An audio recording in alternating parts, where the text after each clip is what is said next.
Mark Mason is a renowned author and entrepreneur known for his refreshing take on self-improvement and personal growth. With a unique blend of wit, honesty, and insightful analysis, Mason's work challenges conventional wisdom and encourages readers to embrace their imperfections and focus on what truly matters. His best-selling book, The Subtle Art of Not Giving a Fuck, has resonated with millions around the world, making him a prominent voice in the realm of modern psychology and self-help. Before going to Chapter 1, please subscribe to AudioBook's Treasure for more daily content. Let's go. Chapter 1, Don't Try. Charles Bukowski was an alcoholic, a womanizer, a chronic gambler, a lout, a cheapskate, a deadbeat, and on his worst days, a poet. He's probably the last person on earth you would ever look to for life advice or expect to see in any sort of self-help book, which is why he's the perfect place to start. Bukowski wanted to be a writer, but for decades his work was rejected by almost every magazine, newspaper, journal, agent, and publisher he submitted to. His work was horrible, they said. Crude, disgusting, depraved, and as the stacks of rejection slips piled up, the weight of his failures pushed him deep into an alcohol-fueled depression that would follow him for most of his life. Bukowski had a day job as a letter filer at a post office. He got paid shit money and spent most of it on booze. He gambled away the rest at the racetrack. At night, he would drink alone and sometimes hammer out poetry on his beat-up old typewriter. Often, he'd wake up on the floor, having passed out the night before. 30 years went by like this, most of it a meaningless blur of alcohol, drugs, gambling, and prostitutes. Then, when Bukowski was 50, after a lifetime of failure and self-loathing, an editor at a small independent publishing house took a strange interest in him. The editor couldn't offer Bukowski much money or much promise of sales. But he had a weird affection for the drunk loser, so he decided to take a chance on him. It was the first real shot Bukowski had ever gotten, and, he realized, probably the only one he would ever get. Bukowski wrote back to the editor, "I have one of two choices: stay in the post office and go crazy, or stay out here and play at writer and starve. I have decided to starve." Upon signing the contract, Bukowski wrote his first novel in 3 weeks. It was called simply Post Office. In the dedication, he wrote, "Dedicated Tonabody." Bukowski would make it as a novelist and poet. He would go on and publish 6 novels and hundreds of poems, selling over 2 million copies of his books. His popularity defied everyone's expectations, particularly his own. Stories like Bukowski's are the bread and butter of our cultural narrative. Bukowski's life embodies the American dream. A man fights for what he wants, never gives up, and eventually achieves his wildest dreams. It's practically a movie waiting to happen. We all look at stories like Bukowski's and say, see, he never gave up. He never stopped trying. He always believed in himself. He persisted against all the odds and made something of himself. It is then strange that on Bukowski's tombstone, the epitaph reads, "Don't try." See, despite the book sales and the fame, Bukowski was a loser. He knew it. And his success stemmed not from some determination to be a winner, but from the fact that he knew he was a loser, accepted it, and then wrote honestly about it. He never tried to be anything other than what he was. The genius in Bukowski's work was not in overcoming unbelievable odds or developing himself into a shining literary light. It was the opposite. It was his simple ability to be completely, unflinchingly honest with himself, especially the worst parts of himself, and to share his failings without hesitation or doubt. This is the real story of Bukowski's success, his comfort with himself as a failure. Bukowski didn't give a fuck about success. Even after his fame, he still showed up to poetry readings, hammered and verbally abused people in his audience. He still exposed himself in public and tried to sleep with every woman he could find. Fame and success didn't make him a better person. Nor was it by becoming a better person that he became famous and successful. Self-improvement and success often occur together. But that doesn't necessarily mean they're the same thing. Our culture today is obsessively focused on unrealistically positive expectations. Be happier. Be healthier. Be the best, better than the rest. Be smarter, faster, richer, sexier, more popular, more productive, more envied, and more admired. Be perfect and amazing and crop out 12-karat gold nuggets before breakfast each morning while kissing your self-ready spouse and 2.5 kids goodbye. Then fly your helicopter to your wonderfully fulfilling job, where you spend your days doing incredibly meaningful work that's likely to save the planet one day. But when you stop and really think about it, conventional life advice, all the positive and happy self-help stuff we hear all the time, is actually fixating on what you lack. It lasers in on what you perceive your personal shortcomings and failures to already be, and then emphasizes them for you.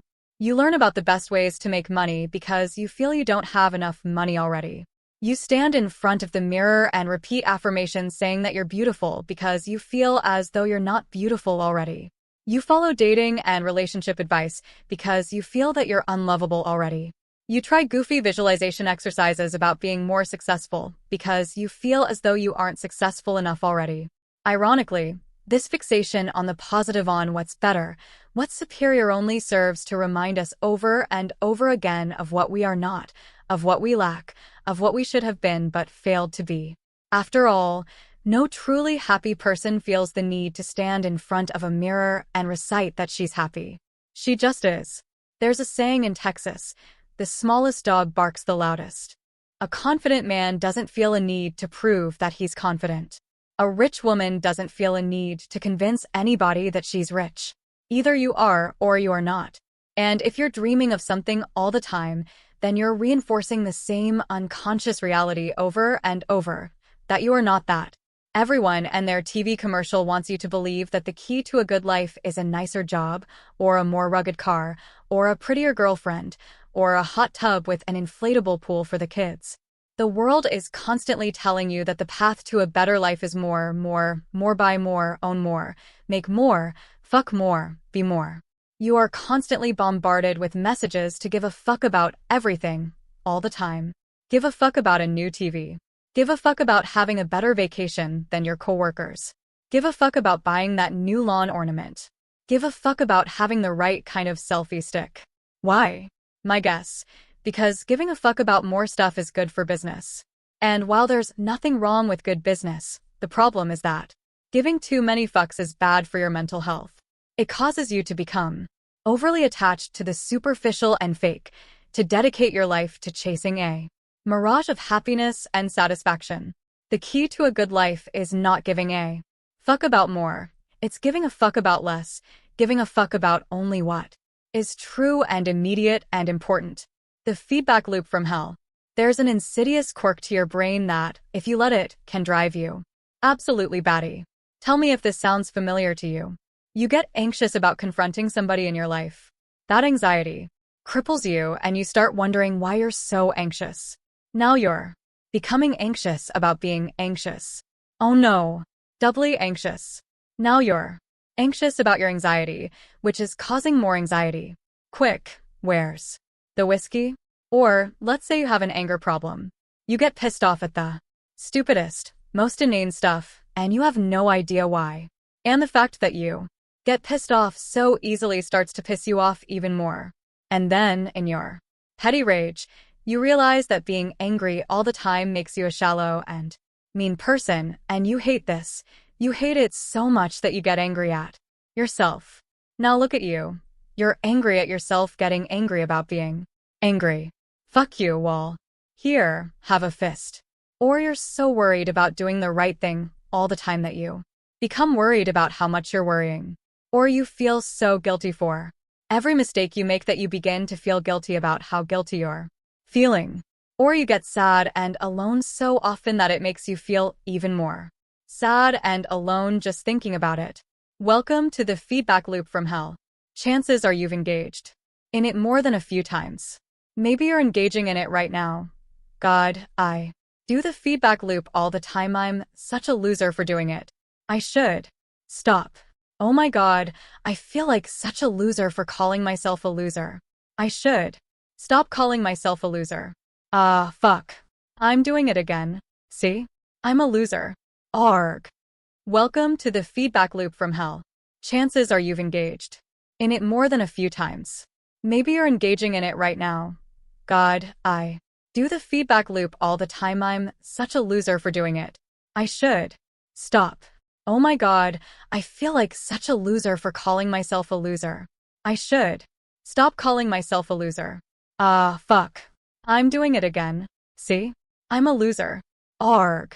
Calm down, amigo. Believe it or not, this is part of the beauty of being human. Very few animals on Earth have the ability to think cogent thoughts to begin with, but we humans have the luxury of being able to have thoughts about our thoughts. So I can think about watching Miley Cyrus videos on YouTube and then immediately think about what a sicko I am for wanting to watch Miley Cyrus videos on YouTube. The miracle of consciousness. Now here's the problem.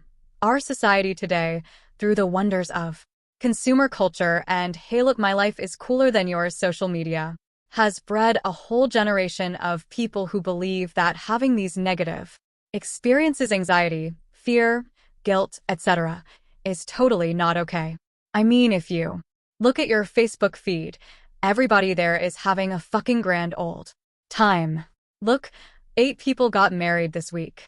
And some 16-year-old on TV got a Ferrari for her birthday. And another kid just made $2 billion inventing an app that automatically delivers you more toilet paper when you run out. Meanwhile, you're stuck at home flossing your cat. And you can't help but think your life sucks even more than you thought. The feedback loop from hell has become a borderline epidemic, making many of us overly stressed, overly neurotic, and overly self-loathing. Back in Grandpa's day, he would feel like shit and think to himself, gee whiz, I sure do feel like a cow turd today. But hey, I guess that's just life. Back to shoveling hay. But now if you feel like shit for even 5 minutes, you're bombarded with 350 images of people totally happy and having amazing fucking lives, and it's impossible to not feel like there's something wrong with you. It's this last part that gets us into trouble. We feel bad about feeling bad. We feel guilty for feeling guilty. We get angry about getting angry. We get anxious about feeling anxious. What is wrong with me? This is why not giving a fuck is so key. This is why it's going to save the world. And it's going to save it by accepting that the world is totally fucked. And that's all right, because it's always been that way and always will be. By not giving a fuck that you feel bad, you short-circuit the feedback loop from hell. You say to yourself, I feel like shit, but who gives a fuck? And then, as if sprinkled by magic fuck-giving fairy dust, you stop hating yourself for feeling so bad. George Orwell said that to see what's in front of one's nose requires a constant struggle. Well, the solution to our stress and anxiety is right there in front of our noses, and we're too busy watching porn and advertisements for machines that don't work, wondering why we're not banging a hot blonde with a rocking six-pack to notice. We joke online about first world problems, but we really have become victims of our own success. Stress-related health issues, anxiety disorders, and cases of depression have skyrocketed over the past 30 years, despite the fact that everyone has a flat-screen TV and can have their groceries delivered. Our crisis is no longer material, it's existential, it's spiritual. We have so much fucking stuff and so many opportunities that we don't even know what to give a fuck about anymore. Because there's an infinite amount of things we can now see or know. There are also an infinite number of ways we can discover that we don't measure up, that we're not good enough, that things aren't as great as they could be. And this rips us apart inside. Because here's the thing that's wrong with all of the how to be happy shit that's been shared 8 million times on Facebook in the past few years. Here's what nobody realizes about all of this crap. The desire for more positive experience is itself a negative experience. And, paradoxically, the acceptance of one's negative experience is itself a positive experience. This is a total mindfuck. So I'll give you a minute to unpretzel your brain. And maybe read that again. Wanting positive experience is a negative experience. Accepting negative experience is a positive experience. It's what the philosopher Alan Watts used to refer to as the backwards law, the idea That the more you pursue feeling better all the time, the less satisfied you become, as pursuing something only reinforces the fact that you lack it in the first place. The more you desperately want to be rich, the more poor and unworthy you feel, regardless of how much money you actually make. The more you desperately want to be sexy and desired, the uglier you come to see yourself, regardless of your actual physical appearance. The more you desperately want to be happy and loved, the lonelier and more afraid you become, regardless of those who surround you. The more you want to be spiritually enlightened, the more self-centered and shallow you become in trying to get there. It's like this one time I tripped on acid and it felt like the more I walked toward a house, the farther away the house got from me. And yes, I just used my LSD hallucinations to make a philosophical point about happiness. No fucks given. As the existential philosopher Albert Camus said, and I'm pretty sure he wasn't on LSD at the time, you will never be happy if you continue to search for what happiness consists of. You will never live if you are looking for the meaning of life. Or put more simply, don't try. Now, I know what you're saying. Mark, this is making my nipples all hard, but what about the Camaro I've been saving up for? What about the beach body I've been starving myself for? After all, I paid a lot of money for that machine. What about the big house on the lake I've been dreaming of? If I stop giving a fuck about those things, well, then I'll never achieve anything. I don't want that to happen, do I? So glad you asked. Ever notice that sometimes when you care less about something, you do better at it? Notice how it's often the person who is the least invested in the success of something that actually ends up achieving it.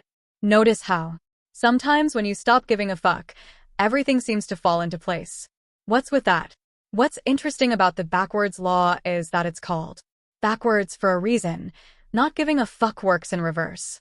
If pursuing the positive is a negative, then pursuing the negative generates the positive. The pain you pursue in the gym results in better all-around health and energy. The failures in business are what lead to a better understanding of what's necessary to be successful. Being open with your insecurities, paradoxically, makes you more confident and charismatic around others. The pain of honest confrontation is what generates the greatest trust and respect in your relationships. Suffering through your fears and anxieties is what allows you to build courage and perseverance. Seriously, I could keep going, but you get the point. Everything worthwhile in life is won through surmounting the associated negative experience. Any attempt to escape the negative, to avoid it or quash it or silence it, only backfires. The avoidance of suffering is a form of suffering. The avoidance of struggle is a struggle. The denial of failure is a failure. Hiding what is shameful is itself a form of shame. Pain is an inextricable thread in the fabric of life, and to tear it out is not only impossible, but destructive. Attempting to tear it out unravels everything else with it. To try to avoid pain is to give too many fucks about pain. In contrast, if you're able to not give a fuck about the pain, you become unstoppable. In my life, I have given a fuck about many things. I have also not given a fuck about many things. And like the road not taken, it was the fucks not given that made all the difference. Chances are you know somebody in your life who, at one time or another, did not give a fuck and then went on to accomplish amazing feats. Perhaps there was a time in your own life when you simply did not give a fuck and excelled to some extraordinary height. For myself, quitting my day job in finance after only 6 weeks to start an internet business ranks pretty high up there in my own didn't give a fuck Hall of Fame. Same with deciding to sell most of my possessions and move to South America. Fucks given? None. Just went and did it. These moments of non-fuckery are the moments that most define our lives. The major switch in careers, the spontaneous choice to drop out of college and join a rock band, the decision to finally dump that deadbeat boyfriend whom you caught wearing your pantyhose a few too many times. To not give a fuck is to stare down life's most terrifying and difficult challenges and still take action. While not giving a fuck may seem simple on the surface, it's a whole new bag of burritos under the hood. I don't even know what that sentence means. But I don't give a fuck. A bag of burritos sounds awesome, so let's just go with it. Most of us struggle throughout our lives by giving too many fucks in situations where fucks do not deserve to be given. We give too many fucks. About the rude gas station attendant who gave us our change in nickels. We give too many fucks when a show we liked was canceled on TV. We give too many fucks when our coworkers don't bother asking us about our awesome weekend. Meanwhile, our credit cards are maxed out, our dog hates us, and Junior is snorting meth in the bathroom, yet we're getting pissed off about nickels. And everybody loves Raymond. Look, this is how it works. You're going to die one day. I know that's kind of obvious, but I just wanted to remind you in case you'd forgotten. You and everyone you know are going to be dead soon. And in the short amount of time between here and there, you have a limited amount of fucks to give. Very few, in fact. And if you go around giving a fuck about everything and everyone without conscious thought or choice, well, then you're going to get fucked. There is a subtle art to not giving a fuck. And though the concept may sound ridiculous and I may sound like an asshole, what I'm talking about here is essentially learning how to focus and prioritize your thoughts effectively, how to pick and choose what matters to you and what does not matter to you based on finely honed personal values. This is incredibly difficult. It takes a lifetime of practice and discipline to achieve. And you will regularly fail. But it is perhaps the most worthy struggle one can undertake in one's life. It is perhaps the only struggle in one's life. Because when you give too many fucks, when you give a fuck about everyone and everything, you will feel that you're perpetually entitled to be comfortable and happy at all times, that everything is supposed to be just exactly the fucking way you want it to be. This is a sickness. And it will eat you alive. You will see every adversity as an injustice, every challenge as a failure, every inconvenience as a personal slight, every disagreement as a betrayal. You will be confined to your own petty, skull-sized hell, burning with entitlement and bluster, running circles around your very own personal feedback loop from hell, in constant motion, yet arriving nowhere. The subtle art of not giving a fuck. When most people envision giving no fucks whatsoever, they imagine a kind of serene indifference to everything, a calm that weathers all storms. They imagine and aspire to be a person who is shaken by nothing and caves into no one. There's a name for a person who finds no emotion or meaning in anything, a psychopath. Why you would want to emulate a psychopath, I have no fucking clue. So, what does not giving a fuck mean? Let's look at 3 subtleties that should help clarify the matter. Subtlety number 1. Not giving a fuck does not mean being indifferent. It means being comfortable with being different. Let's be clear. There's absolutely nothing admirable or confident about indifference. People who are indifferent are lame and scared. They're couch potatoes and internet trolls. In fact, indifferent people often attempt to be indifferent because in reality they give way too many fucks. They give a fuck about what everyone thinks of their hair, so they never bother washing or combing it. They give a fuck about what everyone thinks of their ideas, so they hide behind sarcasm and self-righteous snark. They're afraid to let anyone get close to them, so they imagine themselves as some special, unique snowflake who has problems that nobody else would ever understand. Indifferent people are afraid of the world and the repercussions of their own choices. That's why they don't make any meaningful choices. They hide in a gray, emotionless pit of their own making, self-absorbed and self-pitying, perpetually distracting themselves from this unfortunate thing demanding their time and energy called life. Because here's a sneaky truth about life. There's no such thing as not giving a fuck. You must give a fuck about something. It's part of our biology to always care about something and therefore to always give a fuck. The question, then, is, what do we give a fuck about? What are we choosing to give a fuck about? And how can we not give a fuck about what ultimately does not matter? My mother was recently screwed out of a large chunk of money by a close friend of hers. Had I been indifferent, I would have shrugged my shoulders, sipped my mocha, and downloaded another season of The Wire. Sorry, Mom. But instead, I was indignant. I was pissed off. I said, no, screw that.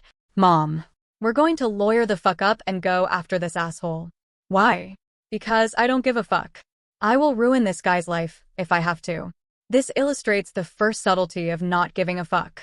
When we say, damn, watch out, Mark Manson just don't give a fuck, we don't mean that. Mark Manson doesn't care about anything. On the contrary, we mean that. Mark Manson doesn't care about adversity in the face of his goals. He doesn't care about pissing some people off to do what he feels is right or important or. So, she snips coupons. That's all she's got. It's her and her damn coupons. It's all she can give a fuck about because there is nothing else to give a fuck about.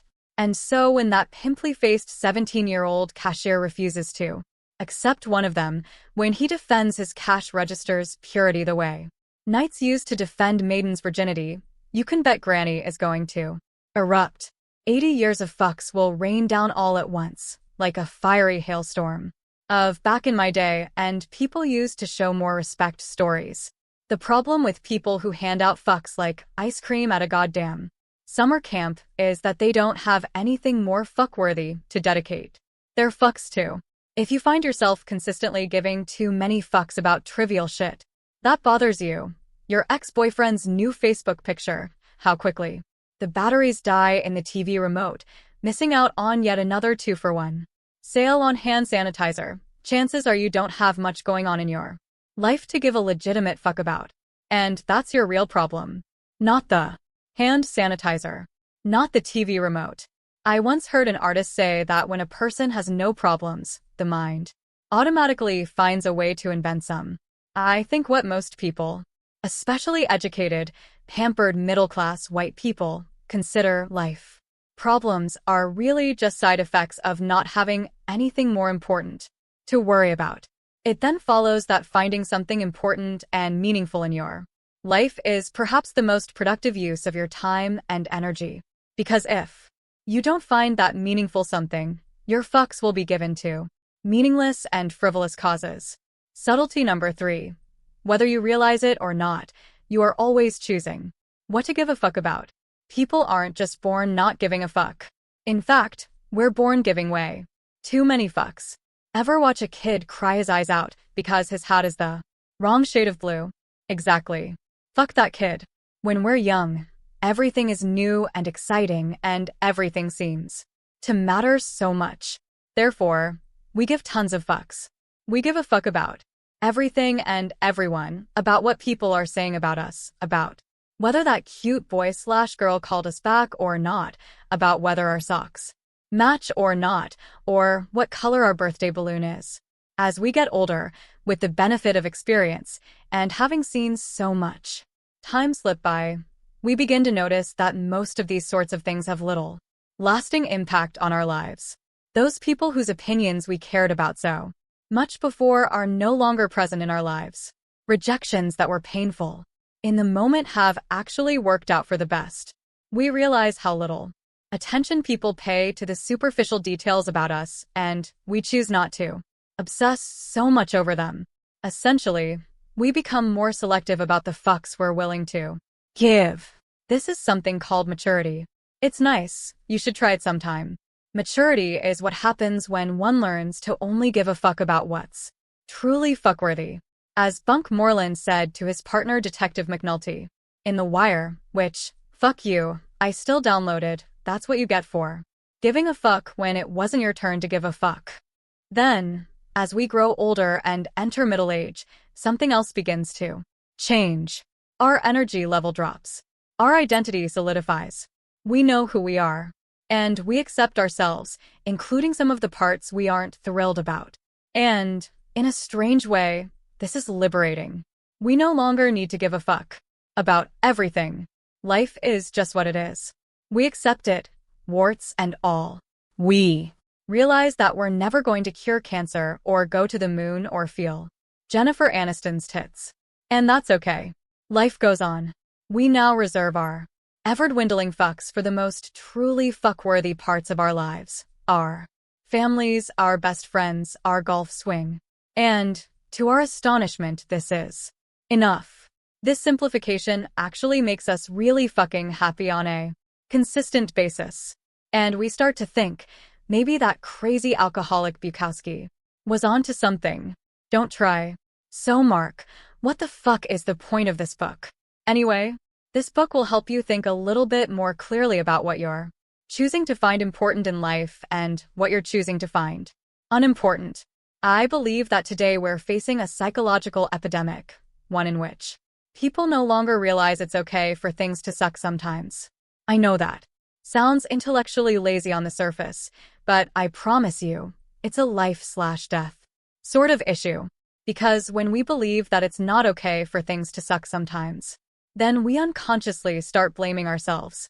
We start to feel as though something is inherently wrong with us, which drives us to all sorts of overcompensation, like buying 40 pairs of shoes or downing Xanax with a vodka chaser on a Tuesday night or shooting up a school bus full of kids. This belief that it's not okay to be inadequate sometimes is the source of the growing feedback loop from hell that is coming to dominate our culture. The idea of not giving a fuck is a simple way of reorienting our expectations for life and choosing what is important and what is not. Developing this ability leads to something I like to think of as a kind of practical enlightenment. No, not that airy-fairy, eternal bliss, end of all suffering, bullshitty kind of enlightenment. On the contrary, I see practical enlightenment as becoming comfortable with the idea that some suffering is always inevitable, that no matter what you do, life is comprised of failures, loss, regrets, and even death. Because once you become comfortable with all the shit that life throws at you, and it will throw a lot of shit, trust me, you become invincible in a sort of low-level spiritual way. After all, the only way to overcome pain is to first learn how to bear it. This book doesn't give a fuck about alleviating your problems or your pain. And that is precisely why you will know it's being honest. This book is not some guide to greatness. It couldn't be, because greatness is merely an illusion in our minds, a made-up destination that we obligate ourselves to pursue, our own psychological Atlantis. Instead, this book will turn your pain into a tool, your trauma into power, and your problems into slightly better problems. That is real progress. Think of it as a guide to suffering and how to do it better, more meaningfully, with more compassion and more humility. It's a book about moving lightly despite your heavy burdens, resting easier with your greatest fears, laughing at your tears as you cry them. This book will not teach you how to gain or achieve, but rather how to lose and let go. It will teach you to take inventory of your life and scrub out all but the most important items. It will teach you to close your eyes and trust that you can fall backwards and still be okay. It will teach you to give fewer fucks. It will teach you to not try. If you have listened all the way to the end, I am very happy for you. So this was chapter 1 of Mark Mason book Subtle Art of Not Giving a Fuck. To watch second part, click on the channel. Thanks again, take care, goodbye.